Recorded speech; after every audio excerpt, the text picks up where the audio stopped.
Bien, hola, ¿cómo les va? Entonces, miren, les voy a grabar este video en YouTube para que tengan un material de apoyo durante este semestre o los siguientes. El ejercicio que quiero resolver hoy día es el clásico problema del tarro de Nescafé. Se llama, disculpe que haga una referencia sin promociones, pero es porque típicamente ese era el famoso tarro que era óptimo, tenía las dimensiones perfectas que lo hacían ser el que tenía menor uso de material para encerrar un volumen dado.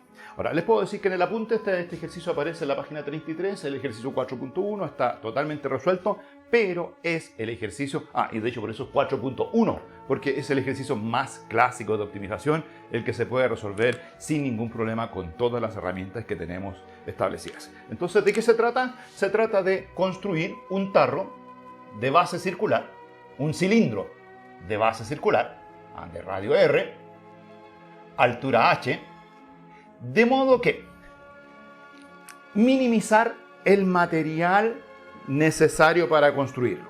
Ahora, el material se necesita construir las paredes de ese tarro, que son hechas de lata, de latón, ¿cierto? La tapa inferior, que es un círculo de radio R, y la tapa superior, que es otro círculo de radio R. Hay que minimizar la superficie de material necesario. Ahora, como todos los problemas de optimización, muchas veces uno tiene muy claro lo que hay que minimizar. Aquí hay que minimizar la superficie de material requerido.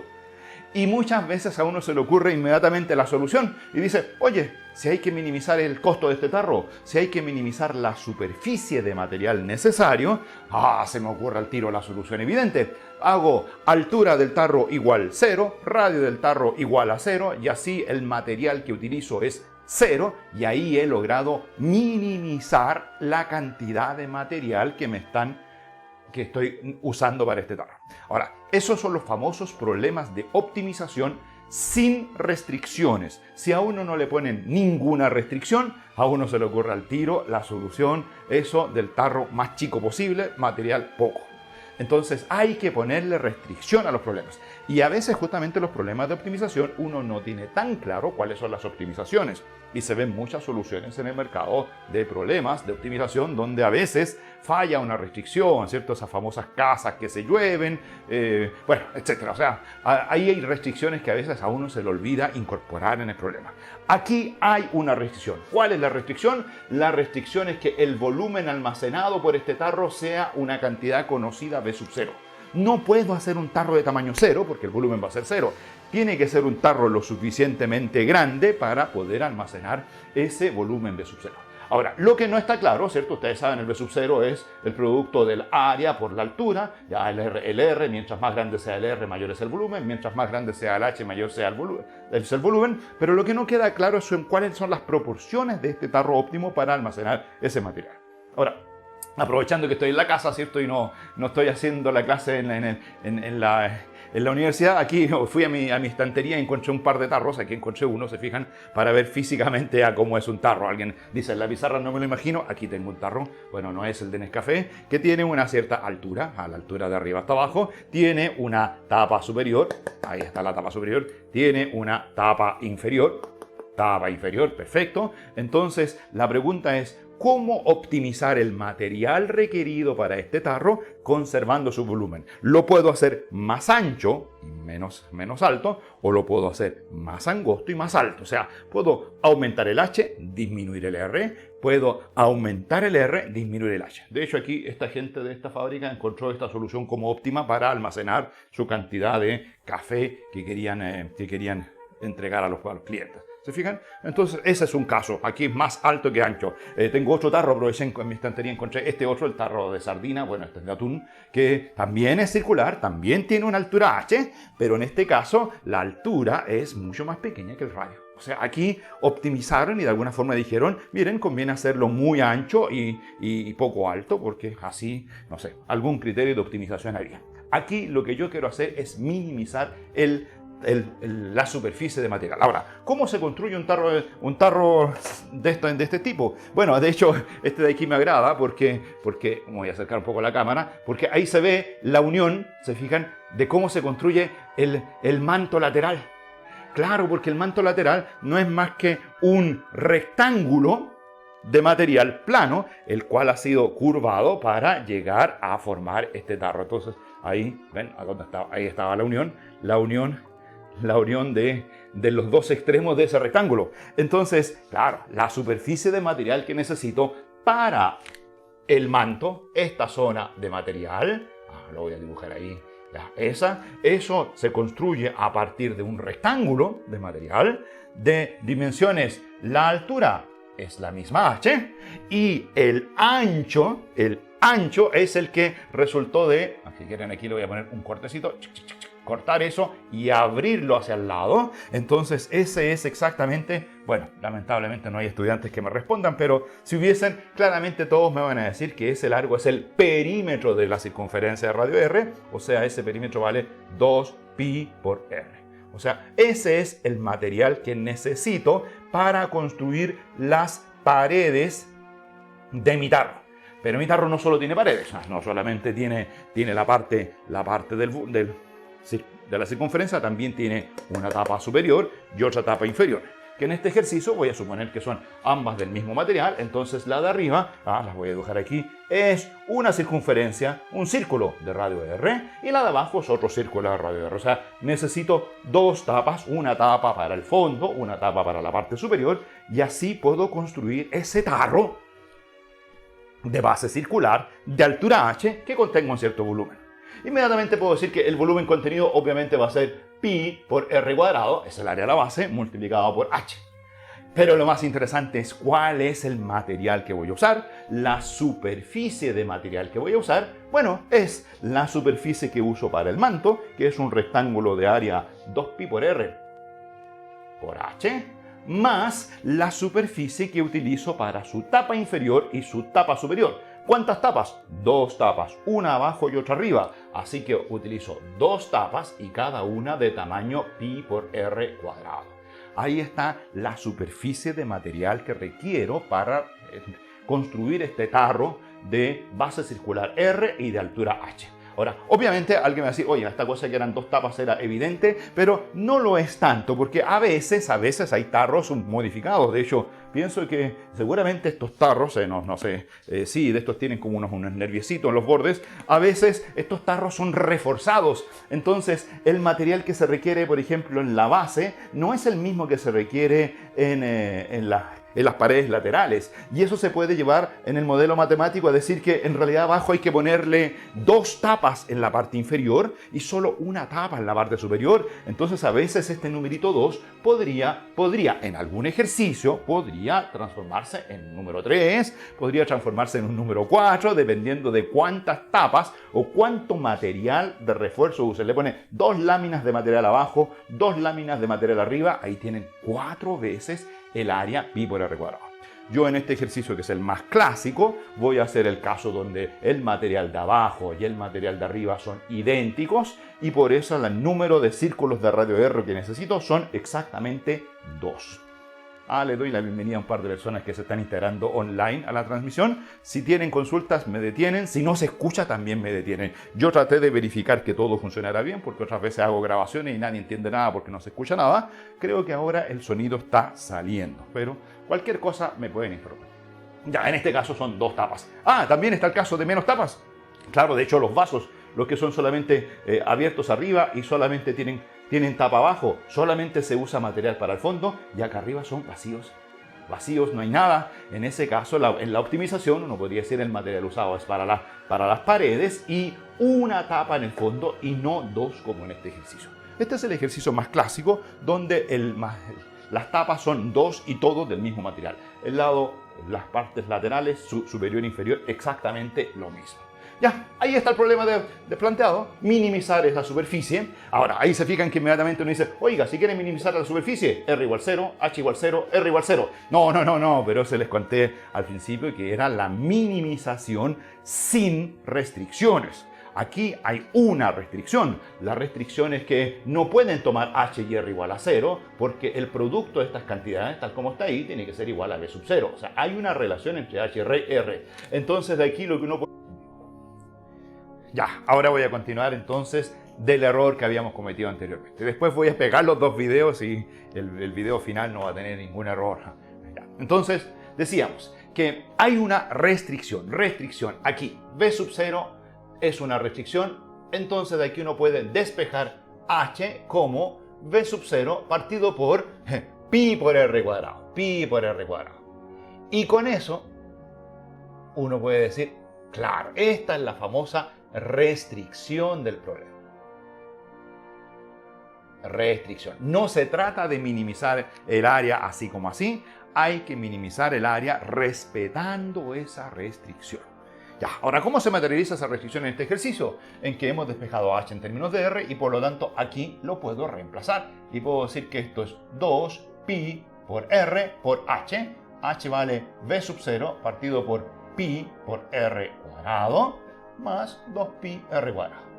Y queda que mi superficie a minimizar es una función que depende solo de r. Solo de r. Aquí en simplificaciones, pi se simplifica con pi, queda 2v sub 0.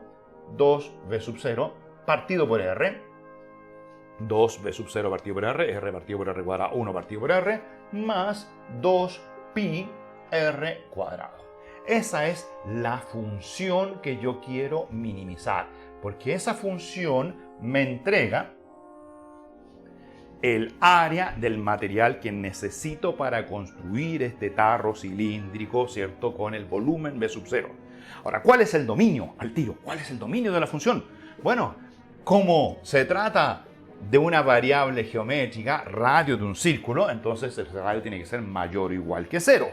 Pero como hay una restricción, ya sabemos que r no puede ser 0. De hecho, ya se fijan cuánto sería el h correspondiente. La restricción me impide r igual 0, entonces el dominio es r pertenece al intervalo abierto 0, más infinito.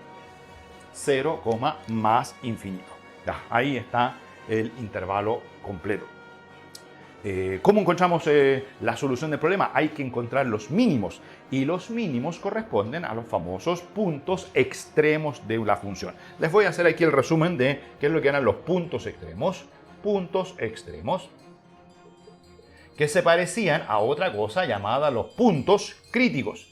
Pero no eran lo mismo. Punto extremo no es lo mismo que punto crítico, al menos con la definición que nosotros hemos dado. Críticos. ¿Cuáles eran los puntos extremos? Bueno, había una implicancia. Todo punto extremo era punto crítico, pero no todo punto crítico era punto extremo. ¿Qué eran los puntos extremos? Bueno, eso de ahí eran simplemente los famosos máximos, mínimos, locales o globales. Esos eran los puntos extremos, los que uno anda buscando. Uno anda buscando el mínimo global de la función. Mínimo global de la función. Ya, esos son los puntos extremos. ¿Qué son los puntos críticos? A una condición necesaria para ser punto extremo, la que decía que los puntos críticos eran aquellos puntos donde la derivada de la función no existía, o bien donde la derivada, lo voy a poner como un o lógico, o bien la derivada sí existía, pero valía 0. Los puntos críticos son aquellos puntos donde o bien la derivada no existe, o bien la derivada sí existe, pero vale 0. Siempre en un punto extremo ocurre una de esas dos cosas. Por eso es que uno dice que un punto extremo es punto crítico. Pero cuando ocurre una de estas cosas, eso no implica que el punto sea extremo. Tenemos el famoso contraejemplo de la función x cubo, que tiene un punto crítico en 0, pero ese punto crítico no es un extremo. Ese punto crítico es una inflexión de la función x cubo. Ya, entonces aquí la pregunta es, ahí está mi función, ¿cuál es el dominio? Siempre hay que mirar el dominio. El intervalo abierto, 0, infinito. Porque cuando los dominios son cerrados, ahí al tiro aparecen dos puntos críticos, que son los bordes de los intervalos donde la derivada no existe. Aquí, como el intervalo es abierto en 0 hasta más infinito, no existen esos puntos y en realidad no hay problemas con los bordes del intervalo. Ahora hay que mirar la función. Bueno, al tiro me voy a esta, la función x cuadrado. La variable es r, pero igual miro la función x cuadrado. Esa es derivable en todo r, así que no hay problema. Y aquí está la función 1 partido por r, 1 partido por x. Esa es derivable en los reales positivos y también en los reales negativos. Aquí los negativos no tienen sentido por el problema geométrico que estoy resolviendo. Así que digo, esta es derivable para todo r positivo, esta es derivable para todo r en los reales y la suma de funciones derivables es derivable por álgebra de derivadas en todos los reales positivos. Entonces, puntos donde la derivada no existe, en este caso no hay. No hay puntos donde la derivada no exista. En este caso, solo habrían puntos, eventualmente, donde la derivada valga 0. Entonces lo que viene ahora es justamente derivar e igualar a 0. Calculemos f'. F' de r vale, ya, aquí vamos a ver, no nos vamos a equivocar ahora. No. Entonces 1 partido por x, la derivada es menos 1 partido por x cuadrado. Entonces aquí queda menos 2b sub 0 partido por r cuadrado. Menos 1 partido por x cuadrado. La variable es r. Ojo con eso, ojo con la variable. Después aquí la derivada del x cuadrado. Ah, esa me la sé desde niño. X cuadrado, su derivada es 2x, que con el 2pi queda 4pi r. Más 4pi r. Ahí tengo mi derivada. ¿Dónde la derivada vale 0? Bueno, eso hay que investigarlo inmediatamente. Lo voy a hacer aquí arriba. ¿Cuándo esa derivada vale 0? La restricción no la voy a eliminar porque la restricción me sirve para calcular h cuando haya calculado r. Entonces, una vez que ya conozca el valor de r, puedo determinar el valor de h con mi restricción. Ya. Ahora, ¿cuándo f' igual 0? Bueno, f' igual 0 es una ecuación bien sencilla de resolver porque lo único que hay que hacer es decir, dado que aquí veo un signo menos y un signo más, estas dos cantidades tienen que ser iguales. O sea, el 4πr tiene que ser igual al 2b sub 0 partido por r cuadrado, ¿cierto? Eso tiene que ser igual. Es decir, bueno, se puede simplificar un 2, si quieren, eso lo puedo escribir como 2 y eso como nada. Entonces me queda la ecuación r cubo igual, y allá me queda b sub 0 partido por 2pi. Ahí sí, ¿cierto? R con R cubo, el pi pasó dividiendo, el 2 pasó dividiendo, 2pi. R cubo igual 2pi, o sea, como la función x cubo es invertible, no hay ningún problema de despejar, no hay más menos como en las cuadráticas, aquí queda inmediatamente que R, bueno, es un poquito feo, pero se puede calcular siempre, raíz cúbica de b sub 0 partido por 2pi. Ahí está el radio que es punto crítico de mi función, donde la derivada vale 0. No sé todavía si es óptimo, vamos a llegar a eso después de un pequeño análisis, pero ese punto es punto crítico. Pregunta, ¿cuántos puntos críticos hay? Derivada no existe ninguno. ¿Dónde la derivada vale 0? 1. Hay un solo punto crítico. Voy a poner aquí cantidad de puntos críticos encontrados, 1. La función tiene solo un punto crítico en todo su dominio. Ya. Ahora, cuando las funciones tienen un punto crítico en todo su dominio, hay muchos que dicen, miren, me ahorro todo lo que sigue, y eso algunas personas lo aceptan, porque digo, la función, así quiero convencer a mi jefe, por ejemplo, que no sabe tanta matemática, entonces le digo, miren, encontré un punto crítico y resulta que la función esta debiera tener un punto extremo, en alguna parte está la solución de mi problema. Y dado que todo punto extremo es punto crítico, entonces ese punto extremo que yo ando buscando tiene que ser exactamente igual a este punto crítico, o si no, debiese haber otro punto crítico. Entonces ahí uno establece la biyección y dice, listo, se terminó, esa es la solución del problema. Ahora, como estamos en un curso de matemática y queremos profundizar sobre todo, entonces aquí vamos a decir, ok, ese es un punto, verifiquemos si es o no es punto de mínimo o máximo, verifiquemos que es mínimo global o máximo global. Ahora, este punto crítico lo voy a poner R asterisco, para poder diferenciarlo de la variable R que vamos a hacer ahora. ¿Cómo puedo saber si ese punto crítico es realmente un mínimo de la función? Dos posibilidades. Voy a ir inmediatamente con el fin de la materia. ¿Utilizan la condición suficiente? Es simpática la condición suficiente. Dicen, siga derivando.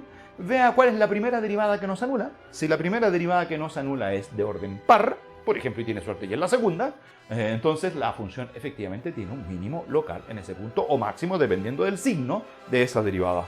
Así que calculemos eso. Calculemos f segunda. F segunda de r. F segunda de r, vale. Entonces aquí derivo, la derivada de 1 partido por x cuadrado. La derivada de 1 partido por x cuadrado es menos 2 partido por x cubo. Menos 2 partido por x cubo. El signo menos se cancela. El 2 con el 2 se transforma en un 4. Y el r cuadrado se transforma en un r cubo.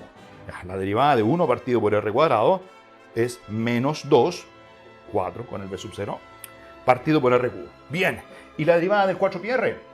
4pi. Ya, ¿cuál es? Me interesa qué pasa en el punto crítico. Me interesa cuál es el signo. Me interesa, ¿vale 0 o no vale 0 en el punto crítico? Pues bien, me doy cuenta de que 4pi es siempre positivo. Como r vivía en r más asterisco es siempre positivo, esto es estrictamente positivo. La segunda derivada es positiva para todo r entre menos infinito e infinito. Entre 0 e infinito. Va a ser en el dominio de la función. Ahora, como eso es positivo siempre, yo ahí puedo deducir dos cosas. Puedo deducir por un lado que con la condición suficiente el punto era de mínimo local. Ya, entonces voy a poner aquí el tiro. Excelente. R asterisco es punto de mínimo local. También puedo deducir que la función era, dado que tiene segunda derivada positiva siempre, la función tiene un gráfico convexa. Es una función convexa. Entonces puedo saber que es convexa al tiro. Es convexa. De hecho, todas las funciones convexas que tienen puntos críticos, los puntos críticos son mínimos locales. Eso es un viejo teorema también. Ahora, lo que no me queda tan claro es si el punto es de un mínimo global o no. Ahora, para saber si es un punto de mínimo global, lo que uno puede hacer allí es volver sobre la primera derivada y estudiar los crecimientos de la función a la izquierda y a la derecha del punto crítico. O sea, me paro en el punto crítico, me muevo hacia un lado y veo qué pasa con el crecimiento, me muevo hacia el otro y veo qué pasa con el crecimiento. Eso viene dado por el signo de la derivada alrededor del punto crítico. En el punto crítico la derivada vale 0. ¿Qué pasa a la izquierda y a la derecha del punto crítico? Entonces, miren, lo que voy a hacer es tomar esa derivada y la voy a factorizar para poder ver claramente cuál es su signo a la derecha y a la izquierda del punto crítico. La voy a escribir un poquito más arriba. Voy a escribir la misma derivada aquí. F' de R, pero factorizada. ¿Qué significa factorizada? Significa que voy a sacar como un factor común el 2 partido por R cuadrado. 2 partido por R cuadrado. 2 partido por R cuadrado. Factor común. ¿Se fijan? Ese 2 salió fuera, ese R cuadrado salió fuera. Entonces van a decir, aquí no había R cuadrado. Bueno, aquí queda, como saqué un 2, queda simplemente 2pi partido por R cuadrado. 2pi partido por... 2pi para que sea partido por R cuadrado. 2pi multiplicado por R cubo. Ahí 2pi multiplicado por R cubo. Por R cubo. Entonces ahí R cubo con R cuadrado se simplifican y queda 2pi con el 2, 4, perfecto. R cubo por R cuadrado, R. Bien, ese de ahí corresponde con eso. Y acá, bueno, acá la factorización era directa, ¿cierto? Menos B sub 0. Menos B sub 0. Porque saqué fuera el 2, saqué fuera el R cuadrado y quedó esa resta. Ahora, ¿por qué es mejor esa resta que la anterior? Porque ahora me voy a mi punto crítico. En mi punto crítico, miren, aquí decía que 2pi por R cubo, se lo puedo escribir acá al lado. En el punto crítico, 2pi por el punto crítico R asterisco al cubo, eso era igual a B sub 0. Esa era la ecuación del punto crítico. Y aquí aparece la misma resta, 2pi R cubo menos B sub 0. Entonces al tiro uno puede concluir que si R es más grande que R asterisco, este factorcito 2pi por R cubo va a ser más grande que ese de allá arriba. Y si es más grande que ese de arriba, significa que esta resta va a tener un signo que es positivo. Y como lo que está afuera es totalmente positivo, uno puede al tiro concluir y decir, si R vive en el abierto R asterisco, más infinito, en ese abierto la derivada f' de R es estrictamente positiva. Estrictamente positivo. Esto es estrictamente más grande que B sub 0 y esto de acá es estrictamente positivo, o sea, la función es estrictamente creciente a la derecha de R asterisco.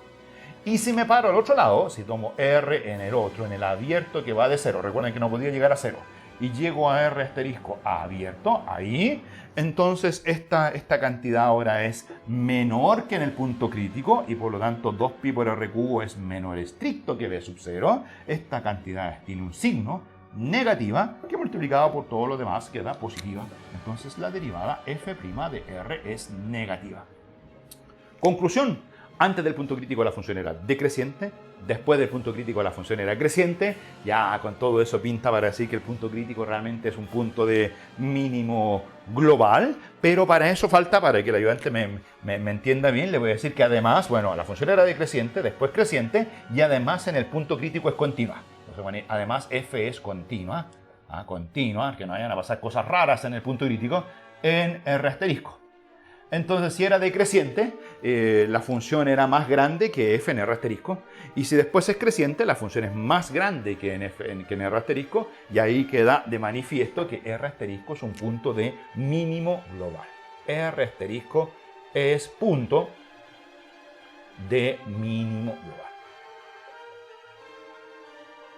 global de la función. Al tiro. ¿Por qué global? Porque la función es creciente en todo el dominio a partir de R asterisco. ¿Por qué global? Porque la función era decreciente en todo el dominio antes de R asterisco. Si la función hubiese sido creciente solamente entre R asterisco y R asterisco más delta, ahí habría concluido que es un mínimo local, porque habría dicho en ese intervalo aplico mi condición de que f en R asterisco es menor o igual que f de R. Pero como es creciente siempre, el mínimo resulta ser global. Conclusión, ahí está la solución del problema. Si esa es la solución del problema, ¿cuánto vale el h? Ya, entonces ahora vamos a calcular el h. Ese es el R asterisco. ¿Cuál es el h óptimo? El h óptimo es v sub 0. Noten que v sub 0 partido por pi aparece en todas partes, así que lo voy a poner aquí v sub 0 partido por pi, partido por r cuadrado, que significa este v sub 0, partido por 2pi, que estaba elevado a la 1/3, hay que elevarlo a la 2/3. Ya es un poquito de álgebra complicada, pero no es tanto, porque en realidad este pi hay que ponerlo como 2pi, poner un signo, una constante 2 afuera, y ahí uno se da cuenta de que este número feo v sub 0 partido por 2pi aparece en todas partes, elevado a la potencia 1 y elevado a la potencia 2/3, o sea, todo queda elevado a la potencia 1/3, o sea, queda 2 veces raíz cúbica de v sub 0 partido por 2pi. Porque v sub 0 partido por 2pi está elevado a la potencia 1/3. 1/3 significa raíz cúbica, ahí no hay ningún problema. Y si ustedes comparan eso con esto, dicen, oye, R asterisco y H asterisco son iguales, salvo la constante 2, o sea, H asterisco es igual a 2 veces R asterisco. R asterisco. Esa es la proporción óptima de mi tarro, que en realidad, si lo llevan en otro lenguaje, es lo mismo que decir que la altura es igual al diámetro. Porque 2R era el diámetro de la circunferencia. O sea, los tarros óptimos son tarros donde ese diámetro, ahí se acuerdan que tenía un tarro, ese diámetro tiene que ser igual que esa altura. O sea, si lo miran de frente, diámetro lo ven aquí, altura lo ven acá, acá te van a decir, no, este tiene mucha tapa y muy poca altura. El otro que tenía a mi disposición, este tiene mucha altura y poca tapa. El tarro óptimo tiene que ser de esta altura igual que ese lado. O sea, estos dos idénticos. Aquí es un poco distinto. Ahora, ¿por qué se llama típico tarro Nescafé? Porque antiguamente había un tarrito Nescafé que tenía como esas dimensiones, que uno lo tomaba de lado o lo tomaba hacia arriba, y las dimensiones eran exactamente las mismas. Era un tarrito perfecto donde se cumplía que la altura y el diámetro eran iguales, y por lo tanto se cumplía que habían optimizado toda esta función de este modo. Ya, sería todo. Ahí les dejo ese ejercicio para que lo revisen. Les dejo pendiente o propuesto que ustedes grafiquen la función f, sabiendo que es convexa, sabiendo que es decreciente, sabiendo que es creciente, sabiendo que... no sé dónde estaba la función. Bueno, la función era, no sé, tenía un 1 partido por r. El 1 partido por r significaba que tenía una asíntota vertical en el origen, y hacia el infinito el 1 partido por r tenía 0, pero habría una cuadrática, entonces es como una asíntota cuadrática hacia la derecha y una asíntota vertical en el origen. Claro, la función tiene que ser decreciente, pasa por 0 y después es creciente. Hagan el gráfico completo, es un ejercicio simpático para terminar y completar este tarro de Nescafé. Ya, sería todo. Como no tengo mucho público, voy a cortar la transmisión y nos vemos en un próximo ejercicio.